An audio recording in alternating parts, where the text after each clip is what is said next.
How you doing? Good. How you doing? I'm doing good. We can actually talk about the movie, but we really can't talk about the movie. No talking about the movie. Yeah, it's kind of one of those things. Let's jump into, how does the finished film for you? Have you seen it? I have. How does it compare to what you thought going in? You know what I mean? I'm sure you had like a vision in your mind of what will this film be. Well, you know, I knew going into making the movie that I would never have a clear understanding of what this movie is until seeing it.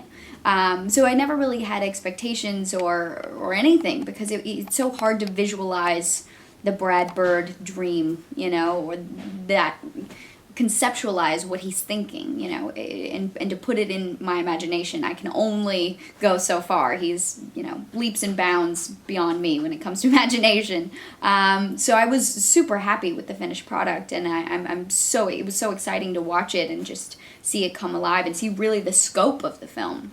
George Clooney is known for being a prankster. Mm-hmm. What did he do to you? Nothing.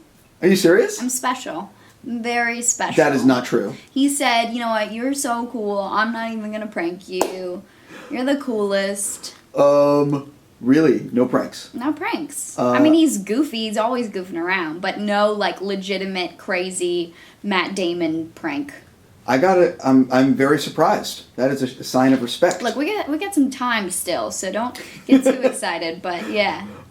What was the experience, though? I really love his work, mm-hmm. and I would imagine getting to share the screen with him and getting to work with him was an education. Mm. What did you take away from the experience of working with him, and was there anything that maybe he taught you that you were surprised, or maybe his attitude surprised, you know? Yeah, his attitude, absolutely. I think his level of professionalism is exceptional.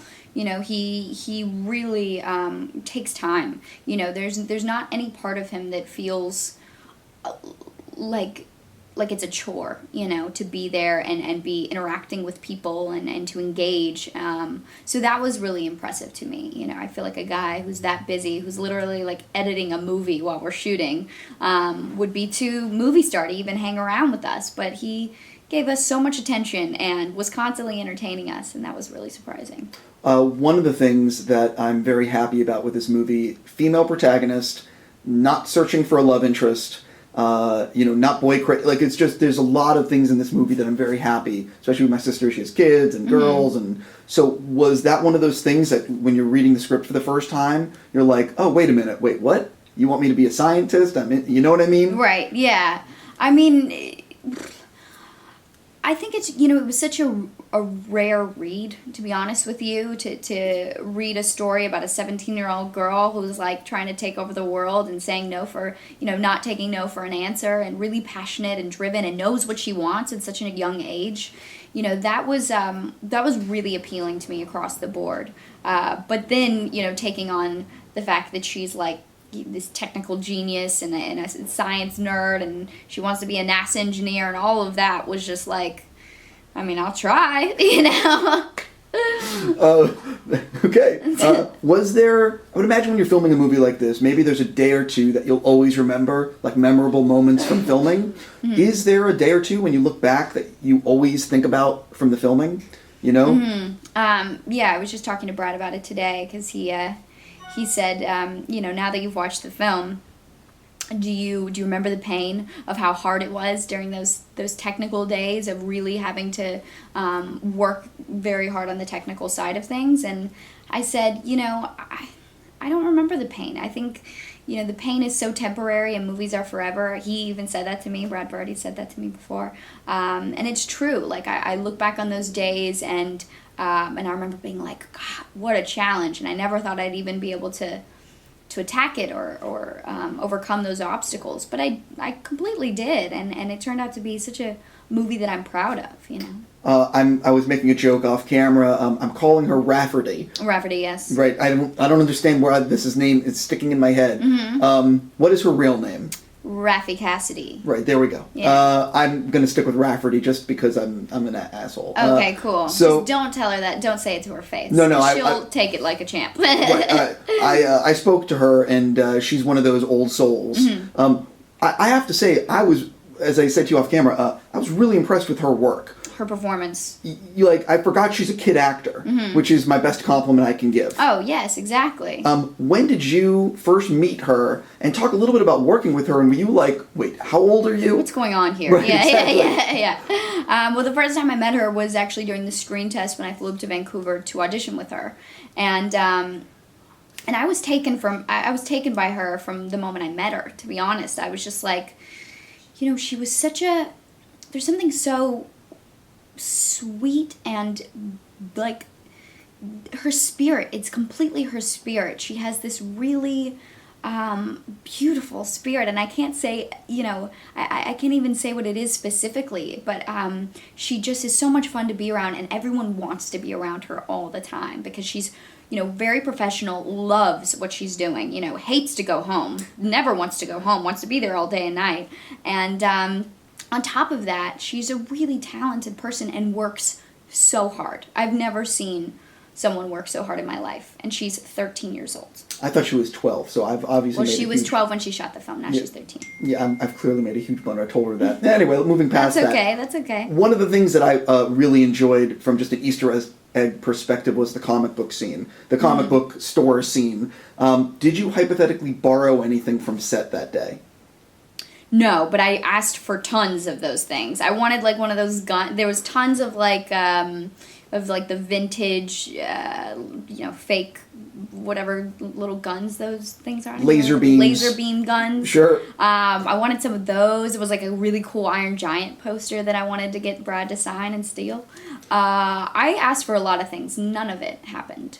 Did you get anything from the filming? Did you technically borrow anything? Yes. Right. So would you like to share what you technically borrowed? Was it a pin? Was it... No, it wasn't a pin. No, those pins were under lock and key. Those pins were, like, very top secret, and they would never let me touch them unless I was acting with them.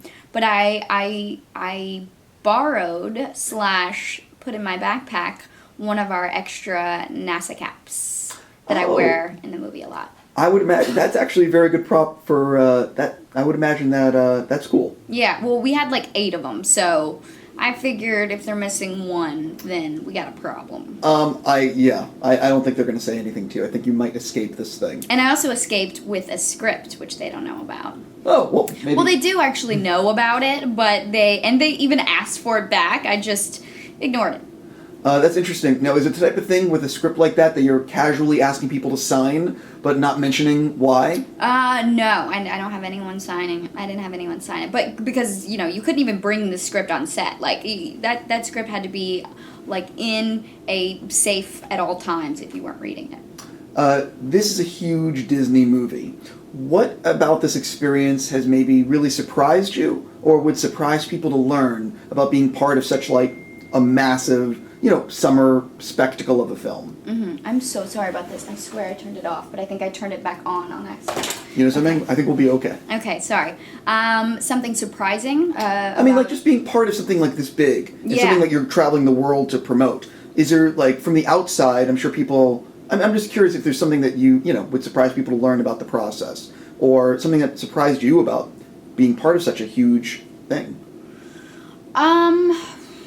I don't know, actually. You know, a lot of people say, you know, was it intimidating, or was it, you know, scary being the lead of this movie, or, you know, big Disney movie, and I think, you know, one of the things people are surprised to find out that, you know, that I wasn't responsible for any of my performance in this movie. I mean, this is a Brad Bird film, and he really influenced a huge part of my performance, if not all of it.